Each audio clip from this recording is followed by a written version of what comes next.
अस्सलाम वालेकुम। आज की स्टोरी जो है वो सऊदी अरब से है। एक अरबी शेख की, जिसने एक औरत क्या कहूँगी, एक जवान लड़की को 5 साल तक अपने जुल्म का निशाना बनाया, अपनी हवस पूरी करता रहा। अब कहानी शुरू कैसे होती है। एक पाकिस्तानी जो अपनी फैमिली के साथ बहुत अरसे से सऊदी अरब में रह रहा था, कई कारोबार कर चुका था और उसे होटलिंग का बहुत तजुर्बा था। अब वो जद्दा में था तो उसे एक शेख मिला। अब शेख जो है वो एक होटल खोलना चाहता था। दोनों की आपस में मुलाकात हुई, किसी तीसरे बंदे ने मुलाकात करवाई और इनकी मीटिंग हुई। अब मीटिंग में सारी चीजें तय हुई तो जो पाकिस्तानी है उसने अरबी शेख से कहा कि आप दमाम आ जाएं, वहां पर मैं आपको एक लोकेशन बताता हूँ जो कि खाने पीने के लिए बहुत ही लाजवाब है। अगर आप वहां पे काम कर लेंगे तो आपको दिन दुगनी रात चौगनी तरक्की हो जाएगी। अरबी शेख ने कहा ठीक है, तुम पहुंचो वहां पर, मैं भी आता हूँ। तो पाकिस्तानी दमाम पहुंच गया। अरबी शेख जद्दा से जो है दमाम पहुंचा है। तो वहां पहुंचने के बाद पाकिस्तानी जो है ना, उसने उसको अपने घर में ठहराया। अब यहाँ पर मैं एक चीज जो इख्तलाफ करना चाहूंगा, चाहे आप मुझे गलत कहें या सही कहें, लेकिन होता अक्सर ऐसे ही है। हम पाकिस्तानी जो हैं, जब हमारे घर में कोई मेहमान आता है और अगर वो हमसे पैसे में ज्यादा है तो हम उसके सामने अपनी माँ बहन बेटी सबके तारुफ करवाते हैं। हम उसको रिस्पेक्ट दे रहे होते हैं, लेकिन अगले बंदे की आंखों में हया है या नहीं है ये हम नहीं समझ पाते। तो कुछ ऐसा ही यहाँ पर भी हुआ। पाकिस्तानी ने घर में तरह तरह के खाने बनाए और खाने बनाने के बाद शाम के टाइम उसने अपनी पूरी फैमिली से तारुफ करवाया। अब इस फैमिली में इस पाकिस्तानी की 16 साल लड़की भी थी जो हसीन थी। और आपको मालूम है कि अरबी लोग जितने भी हैं ये औरत के पीछे तो मर मिटते हैं। अब इस अरबी ने औरत देखी, वो भी बिना निकाब के, तो इसका तो उस पर दिल आ गया। अब वहां से अगले दिन ये वापस आ गया जद्दा। लेकिन जद्दा आने के बाद इसका दिमाग जो है वहीं अटका हुआ था। आने से पहले ये उस लड़की के बाप को वो जगह देख के जहां होटल बनाना था ओके करके आ गया था कि आप यहाँ पर काम शुरू करवाओ। लेकिन अब जद्दा पहुंचकर इसका दिल ना लगे, इसका दिमाग तो पीछे ही अटका हुआ था। और ये अरबी जो है ये तकरीबन 14 साल उस लड़की से बड़ा था। अगर 16 साल लड़की की उम्र लगाएं तो तकरीबन 30 साल के करीब इस अरबी की उम्र थी। अब अरबी चाह रहा था कि इस लड़की के साथ शादी करे, लेकिन उसके लिए उसको ये था कि ये पाकिस्तानी पता नहीं मानेगा या नहीं मानेगा। तो अरबी ने सोचा क्यों ना पहले लड़की से बात करूं। अब लड़की जो थी वो सऊदी अरब में ही पैदा हुई थी और उसको अरबी बड़े अच्छे तरीके से आती थी।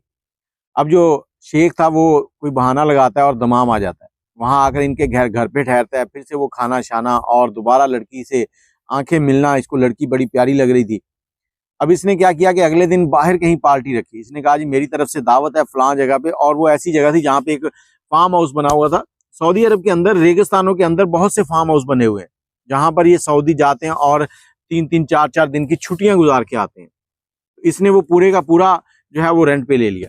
अब वहां पहुंचे हैं तो पहुंचने के बाद खाना शाना खाया शाम का, तो वहीं पे इन्होंने इंजॉय करना था सबने। बच्चे भी थे, लड़की की माँ भी थी, बाप भी था, शेख भी था। और शेख ने बड़ी प्लानिंग की हुई थी। शेख लड़की से बात करना चाह रहा था लेकिन उसको टाइम नहीं मिल रहा था। उसने क्या किया कि पीछे से एक बंदे को कह के जो पाकिस्तानी था उसको कॉल करवाई और उसको शहर बुलवा लिया, क्योंकि ये जो फार्म हाउस था ये शहर से दूर था थोड़ा सा। अब पाकिस्तानी कहता कि मैं इस काम के लिए जा रहा हूँ तो मैं सुबह वापस आ जाऊंगा। अरबी ने कहा ठीक है। अरबी ने उसे भेजा है। भेजने के बाद अरबी ने बहाना लगाया और उस लड़की के साथ बातचीत करने लगा। अब उसको अरबी बहुत अच्छी लगती थी।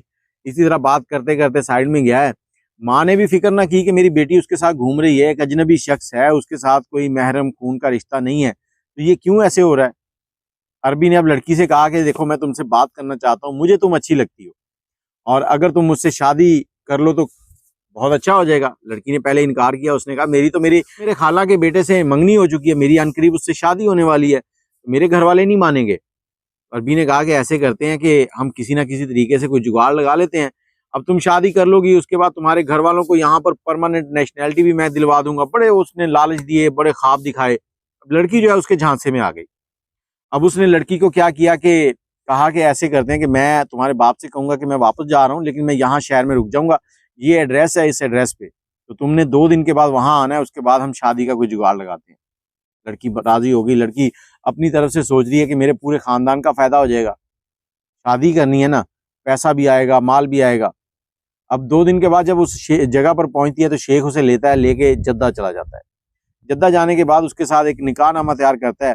अब वो निकाहनामा फेक था या ठीक था कोई पता नहीं। अब उसने उसको एक घर में रखा और उस घर में रखने के बाद उसे कहा कि देखो जब तक मामला ठंडे नहीं हो जाते हम इसी घर में रहेंगे और मैं बाहर से ताला लगा दिया करूंगा ताकि किसी को पता ना चले कि घर में कोई रहता है, और तुम्हें यहाँ पर टीवी हर चीज सहूलत मिलेगी और तुमने किसी से फ़ोन पे राब्ता भी नहीं करना। अब लड़की ने कहा चलो ठीक है। अब पहले शुरू में तो जो अरबी था उसके साथ बड़ी प्यार मोहब्बत से रहता था। अब लड़की प्रेग्नेंट हो गई। लड़की ने अरबी को बताया कि मैं माँ बनने वाली हूँ, तो अरबी बड़ा गुस्से हुआ, उसने कहा इस बच्चे को ज़ाया कर दो। लड़की ने कहा नहीं हमारा बच्चा है तो हम क्यों ज़ाया करें।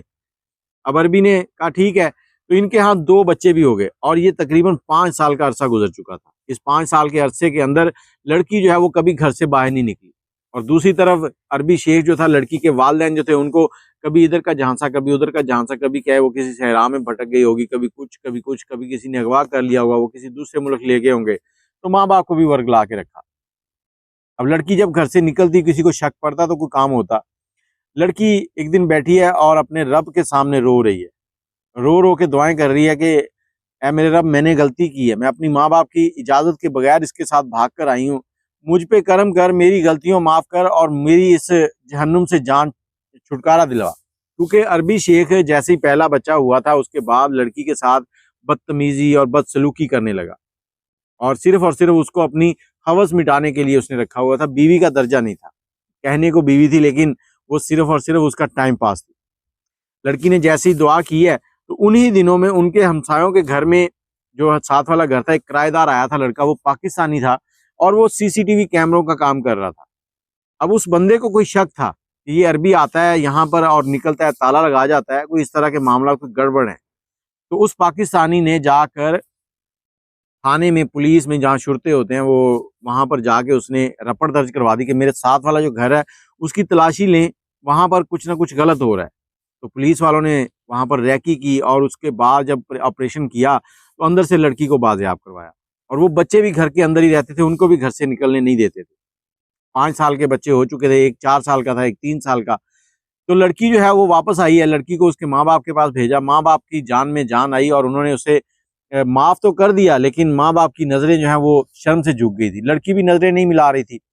और अरबी जो था वो जब कानून के शिकंजे में आया ना, तो उसको बड़ी सख्त सजा मिली, क्योंकि उसने जो किया था वो गलत था। और यहाँ पर मैं यही कहना चाहूंगा कि कभी भी अपने घर में किसी ऐसे शख्स को ना लाएं जिसकी नजरों में पर्दा ना हो, हया ना हो। हम लोग अक्सर ये गलती कर देते हैं। मैं सबको ये नसीहत करना चाहूंगा। कहानी एक अजीब सी है, समझ में नहीं आता कि ये कैसे हो गया, लेकिन ये हुआ है, ये एक हकीकत कहानी है जो आपको सुनाई है। ऐसे ही वाकयात होते हैं अक्सर, जो हमें बाद में समझने मुश्किल हो जाते हैं। तो जब भी घर में कोई मेहमान आए तो उसे बैठक तक ही रखें, घर वालों से ना मिलाएं। अपनी राय कमेंट में जरूर दीजिएगा, दुआओं में याद रखिएगा। अल्लाह हाफिज।